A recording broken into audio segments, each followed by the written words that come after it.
നമസ്കാരം. എന്റെ എല്ലാ കൂട്ടുകാർക്കും കളിവള്ളങ്ങളും വള്ളംകളിയും എന്റെ യൂട്യൂബ് ചാനലിലേക്ക് സ്വാഗതം.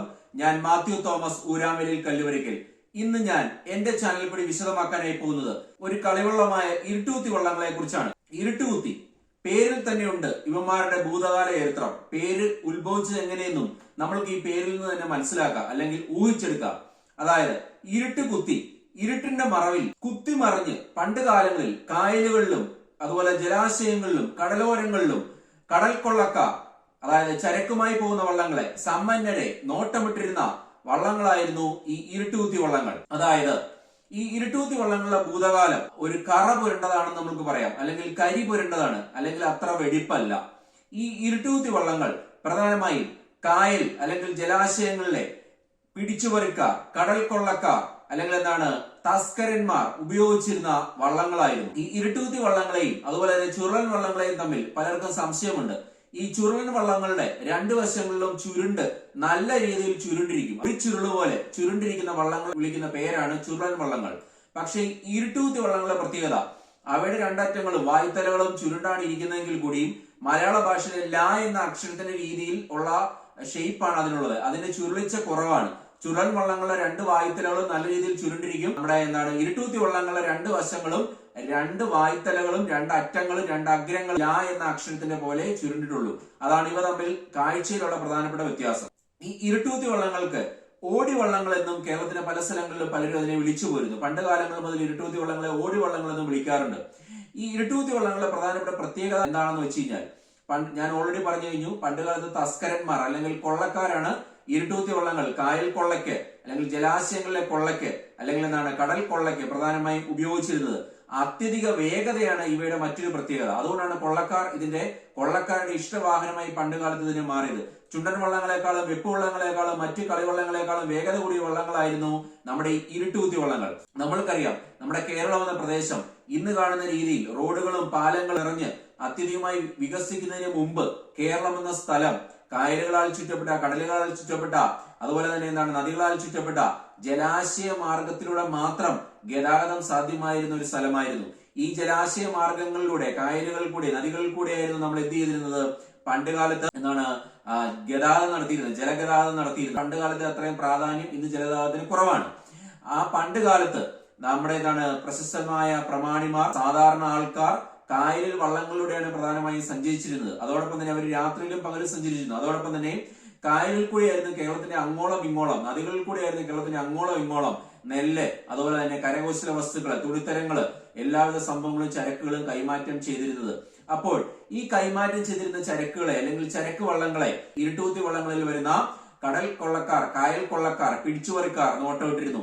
അവർ എന്ത് ചെയ്തിരുന്നു? ഈ വള്ളങ്ങളിൽ കൊണ്ടുവന്നിരുന്ന ചരക്കുകൾ അവർ കൊള്ളയടിക്കും. അതോടൊപ്പം തന്നെ ഈ രാത്രിയിൽ സഞ്ചരിക്കുന്ന അല്ലെങ്കിൽ സന്ധ്യയുടെ യാമങ്ങളിൽ സഞ്ചരിക്കുന്ന സമ്പന്നരെ, പ്രമാണിമാരെ ഈ ഇരുട്ടുകുത്തി വള്ളങ്ങളിൽ വരുന്ന കൊള്ളക്കാർ കൊള്ളയടിക്കുകയും അവരുടെ സമ്പത്ത് കവരുകയും അക്കാലത്ത് ചെയ്തിരുന്നു. അങ്ങനെ മുൻകാല ചരിത്രം അത്ര വെടിപ്പല്ലാത്ത ഒരു ഹിസ്റ്ററിക് ഉടമകളാണ് നമ്മളുടെ ഈ ഇരുട്ടുകുത്തി വള്ളങ്ങൾ.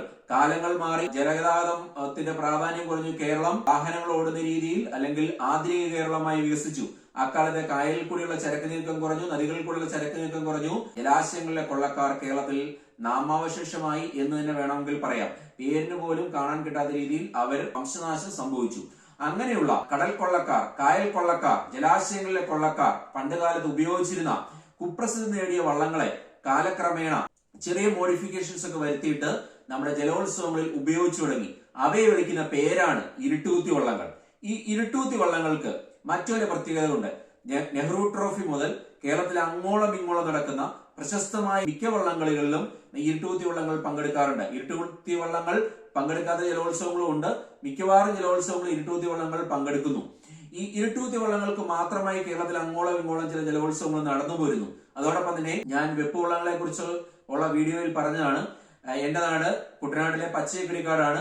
ഈ പച്ചയക്കിടിക്കാട് നടക്കുന്ന അമർ ജവാൻ ബോട്ട് റേസിൽ പ്രധാനമായും വെപ്പ് ബി ഗ്രേഡ് വള്ളങ്ങൾക്കാണ് അവിടെ അമർ ജവാൻ എവറോളിംഗ് ട്രോഫി കൊടുക്കുന്നത്. പക്ഷേ ഈ 2025 അമർ ജവാൻ ബോട്ട് റേസ് കഴിഞ്ഞു പോയത്, ആ അമർ ജവാൻ ബോട്ട് റേസിൽ ഇരുട്ടുകുത്തി വള്ളങ്ങളും പങ്കെടുത്തിരുന്നു. ഈ ഇരുട്ടുകുത്തി വള്ളങ്ങളെ പ്രധാനമായും മൂന്നായി തരംതിരിച്ചിരിക്കുന്നു. ഇരുട്ടുകുത്തി കളിവള്ളങ്ങളെ പ്രധാനമായും മൂന്നായി തരംതിരിച്ചിരിക്കുന്നു. ഇരുട്ടുകുത്തി എ ഗ്രേഡ് വള്ളങ്ങൾ, ഇരുട്ടുകുത്തി ബി ഗ്രേഡ് വള്ളങ്ങൾ, ഇരുട്ടുകുത്തി സി ഗ്രേഡ് വള്ളങ്ങൾ. ഇരുട്ടുകുത്തി എ ഗ്രേഡ് വള്ളങ്ങളിൽ പ്രധാനമായും 45 മുതൽ 60 വരെ തൊഴിച്ചിൽക്കാരാണ് സാധാരണയായി ഉണ്ടാകുന്നത്. ഇരുട്ടൂത്തി ബി ഗ്രേഡ് വള്ളങ്ങളിൽ 25 മുതൽ 35 വരെ തൊഴിച്ചിൽക്കാരാണ് ഉണ്ടാകുന്നത്. ഇരുട്ടൂത്തി സി ഗ്രേഡ് വള്ളങ്ങളിൽ 25-ൽ താഴെ തൊഴിച്ചിൽക്കാരാണ് ഉണ്ടാകുന്നത്. അപ്പൊ നമുക്കൊരു സംശയം തോന്നാം, 25 തൊഴിച്ചിൽക്കാർ കയറുന്ന വള്ളം ഇരുട്ടൂത്തി ബി ഗ്രേഡ് ആണോ ഇരുട്ടൂത്തി സി ഗ്രേഡ് ആണോ? കാരണം എന്താണ്, ബിയുടെയും സിയുടെയും അതിർത്തിയാണ് നമ്മുടെ 25, ശരിയല്ലേ? ബിയിൽ ഇരുട്ടൂത്തി ബി ഗ്രേഡിൽ 25 മുതൽ 35 വരെ തൊഴിച്ചിൽക്കാർ കാണും. നമ്മുടെ ഇരുട്ടൂത്തി സിയിൽ 25-ൽ താഴെ കാണും. അപ്പൊ 25 ഉള്ളത് ഇരുട്ടൂത്തി ബി ഗ്രേഡ് ആണോ ഇരുട്ടൂത്തി സി ഗ്രേഡ് ആണോ? 25 തൊഴിച്ചിൽക്കാർ കയറുന്ന ഇരുട്ടൂത്തി വള്ളം ഇരുട്ടൂത്തി ബി ഗ്രേഡ് ആണ്. ബി ഗ്രേഡ് സ്റ്റാർട്ട് ചെയ്യുന്നത് 25 എന്നാണ്. 25 പേരുണ്ടെങ്കിൽ അത് ഇരുട്ടൂത്തി ബി ഗ്രേഡ് ആണ്. 25-ൽ താഴെയുള്ള തൊഴിച്ചിൽക്കാർ കപ്പാസിറ്റി, വള്ളം പണിയുമ്പോൾ തന്നെ ആ കപ്പാസിറ്റിയിൽ പണിഞ്ഞ വള്ളമാണെങ്കിൽ അത് ഇരുട്ടൂത്തി സി ഗ്രേഡ് ആണ്. കേരളത്തിലെ പ്രശസ്തമായ ഇരുട്ടൂത്തി എ ഗ്രേഡ് വള്ളങ്ങൾക്ക് ഞാൻ കുറച്ച് ഉദാഹരണങ്ങൾ പറയാം. മാമൂടൻ, അതുപോലെ തന്നെ മൂന്ന് തൈക്കൽ, തുരുത്തിത്തറ, അതുപോലെ പടക്കുതിര തുടങ്ങിയവയാണ് കേരളത്തിലെ പ്രശസ്തമായ ഇരുട്ടൂത്തി എ ഗ്രേഡ് വള്ളങ്ങൾ. മറ്റു പല ഇരുട്ടൂത്തി എ ഗ്രേഡ് വള്ളങ്ങളും ഉണ്ട്. ഞാൻ ഉദാഹരണം മാത്രമാണ് പറയുന്നത്. കേരളത്തിലെ പ്രശസ്തമായ ഇരുട്ടൂത്തി ബി ഗ്രേഡ് വള്ളങ്ങൾക്ക് ഉദാഹരണം പറയുകയാണ്. Saint Joseph, saint Sebastian number 1, Hanuman number 1, ഗോത്തുരുത്തുപുത്രൻ, ഇവയൊക്കെയാണ് പ്രധാനപ്പെട്ട ഇരുട്ടൂത്തി ബി ഗ്രേഡ് വള്ളങ്ങൾ. വേറെ ഇരുട്ടൂത്തി ബി ഗ്രേഡ് വള്ളങ്ങളും ഉണ്ട്. അതുപോലെ ഇരുട്ടൂത്തി സി ഗ്രേഡ് വള്ളങ്ങൾക്ക് ഉദാഹരണം ഞാൻ പറയുകയാണ്. Hanuman number 2, saint Sebastian number 2, saint Joseph's number 2, ഗോത്തുരുത്ത്, ഇവയൊക്കെയാണ് കേരളത്തിലെ പ്രശസ്തമായ ഇരുട്ടൂത്തി സി ഗ്രേഡ് വള്ളങ്ങൾ. വേറെ ധാരാളം ഇരുട്ടൂത്തി സി ഗ്രേഡ് വള്ളങ്ങളുണ്ട്. നിരവധി വള്ളങ്ങൾ ഈ അടുത്ത കാലത്ത് പുതിയതായി നീരണിഞ്ഞിട്ടും ഉണ്ട്. അങ്ങനെ ഇവയാണ് പ്രധാനപ്പെട്ട ഇരുട്ടൂത്തി വള്ളങ്ങൾ. ഈ ഇരുട്ടൂത്തി വള്ളങ്ങളെ കേരളത്തിലെ പല ഭാഗങ്ങളിലും പണ്ടുകാലങ്ങൾ മുതൽ തസ്കരന്മാർ ഉപയോഗിച്ചിരുന്ന, കൊള്ളക്കാർ ഉപയോഗിച്ചിരുന്ന, ഭൂതകാലം അത്ര വെടിപ്പല്ലാത്ത ഇവന്മാരെ പണ്ടുകാലങ്ങൾ മുതൽ കേരളത്തിലെ പല ഭാഗങ്ങളിലും ഓടിവള്ളങ്ങൾ എന്ന പേരിലും വിളിച്ചിരുന്നു. കായലിൽ കൂടി പാഞ്ഞിരുന്ന ഇരുട്ടൂത്തി വള്ളങ്ങളെ കായലോടി വള്ളങ്ങൾ, കായൽ ഇരുട്ടൂത്തി വള്ളങ്ങൾ എന്ന പേരിലും പണ്ട് കാലങ്ങളിൽ വിളിച്ചിരുന്നു.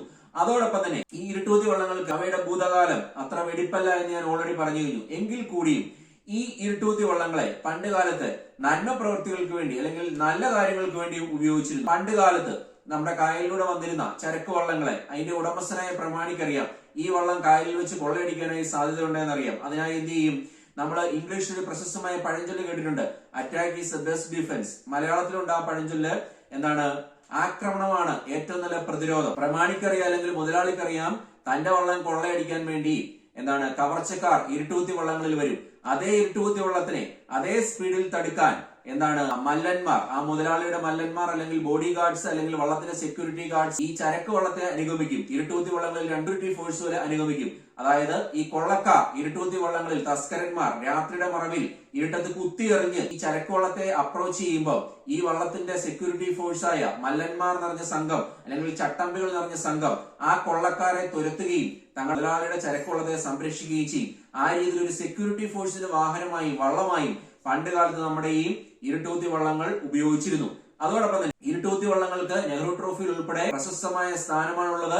ഇരുട്ടൂത്തി വള്ളങ്ങൾക്ക് നെഹ്റു ട്രോഫിയിൽ ഉൾപ്പെടെ ജയിക്കുന്ന ഇരുട്ടൂത്തി വള്ളങ്ങൾക്ക് പ്രത്യേകമായ രീതിയിൽ സമ്മാനങ്ങൾ നൽകാറുണ്ട്. കേരളത്തിൽ അങ്ങോളം ഇങ്ങോളം ചുണ്ടൻ വള്ളങ്ങളെ പോലെ തന്നെ വെപ്പ് വള്ളങ്ങളെ പോലെ തന്നെ പ്രശസ്തിയുള്ളതാണ് ഇരുട്ടൂത്തി ബോട്ട് റേസും. ലോകമെമ്പാടും പ്രശസ്തമാണ്. കേരളത്തിൽ അങ്ങോളം ഇങ്ങോളം ധാരാളം ജലോത്സവ പ്രേമികൾ ഇരുട്ടൂത്തി വള്ളങ്ങളുടെ ആരാധകർ കൂടിയാണ്. അതോടൊപ്പം തന്നെ ഈ ഇരുട്ടൂത്തി വള്ളങ്ങൾ കൈകാര്യം ചെയ്യുന്നതിന് വളരെ എളുപ്പമാണ്. വളരെ ചെറിയ വള്ളങ്ങളാണ്. അതോടൊപ്പം തന്നെ തൊഴിൽക്കാരുടെ എണ്ണം കുറവാണ്. അതോടൊപ്പം തന്നെ ചില ചെറിയ ബോട്ട് ക്ലബ്ബുകൾ, അതായത് അവർക്ക് അധികം പണച്ചെലവില്ലാതെ നെഹ്റു ട്രോഫി തുടങ്ങിയ മത്സരങ്ങളിൽ പങ്കെടുക്കുന്നതിനായി സാധിക്കും. അതുകൊണ്ട് തന്നെ ചെറു ക്ലബ്ബുകളുടെ ഇഷ്ട ജല ഓടം കൂടിയാണ് നമ്മുടെ ഈ ഇരുട്ടൂത്തി വള്ളങ്ങൾ. ഞാൻ ഓൾറെഡി പറഞ്ഞു കഴിഞ്ഞു, പണ്ട് കാലങ്ങളിൽ ഇരുട്ടൂത്തി വള്ളങ്ങൾ കുപ്രസിദ്ധി നേടിയവയായിരുന്നു. അവ കായലിൽ സാധാരണയായി ഇതിന്റെ 2 വശങ്ങളും ജലോപരിതത്തോട് ചേർന്ന് ആണ് കിടക്കുന്നത്. അതിനാൽ ഇതിന് അമിതമായി സ്പീഡ് കിട്ടുന്നതിനുള്ള കാരണം ഇത് നാരോ ഷേപ്ഡ് ബോട്ട്സ് ആണ്. അതുകൊണ്ട് തന്നെ നമ്മൾക്ക് ജലവുമായുള്ള സ്പർശനം കുറവായതുകൊണ്ട് തന്നെ ഇതിന് ചുണ്ടൻ വള്ളത്തെക്കാളും വെപ്പ് വള്ളത്തെക്കാളും സ്പീഡ് കൂടിയ വള്ളങ്ങളാണ് നമ്മുടെ ഇരുട്ടൂത്തി വള്ളങ്ങൾ. പണ്ട് കാലങ്ങളിൽ നമ്മുടെ കേരളത്തിന്റെ തീരത്ത്, അതായത് കേരളത്തിലെ ജലാശയങ്ങളുടെ തീരത്ത് അതിന്റെ മറവുകളിൽ രാത്രിയുടെ യാമങ്ങളിൽ സന്ധികളിൽ ഇവന്മാർ മുളങ്കൂട്ടത്തിനിടയിലും അതുപോലെ തന്നെ കുറ്റിക്കാടിനോട് ചേർന്നുള്ള കായലിലേക്ക് ചെരിഞ്ഞെടുക്കുന്ന കുറ്റിക്കാടിനോട് ചേർന്നുള്ള സ്ഥലങ്ങളിൽ, അതോടൊപ്പം തന്നെ മാൻഗ്രൂവ് ഫോറസ്റ്റ് അല്ലെങ്കിൽ നിങ്ങൾക്ക് മാൻഗ്രൂവ് കണ്ടൽ ചെടികൾ എന്താണെന്ന് കേട്ടിട്ടുണ്ട്. ഈ കണ്ടൽ ചെടികളുടെ മറവിലും ഈ കൊള്ളക്കാർ കാത്തിടക്കുകയും ആ സമയത്ത് എന്ത് ചെയ്യും? സമ്പന്നരായ പ്രമാണികൾ അല്ലെങ്കിൽ കരകൗശല വസ്തുക്കൾ അല്ലെങ്കിൽ തുണിത്തരങ്ങൾ അല്ലെങ്കിൽ നെല്ല് തുടങ്ങിയ സ്ഥാനങ്ങൾ, പലവ്യഞ്ജന വസ്തുക്കൾ ഇവയുമായി വരുന്ന വള്ളങ്ങളെ കൊള്ളയടിക്കുകയും യുവമാർ ചെയ്തിരുന്നു. വള്ളങ്ങളിലെ സംഘങ്ങൾ ചെയ്യുകയും ചെയ്തിരുന്നു. അതാണ് ഇരുട്ടൂത്തി വള്ളത്തിന് പ്രധാനമായിട്ടുള്ള ഭൂതകാലം.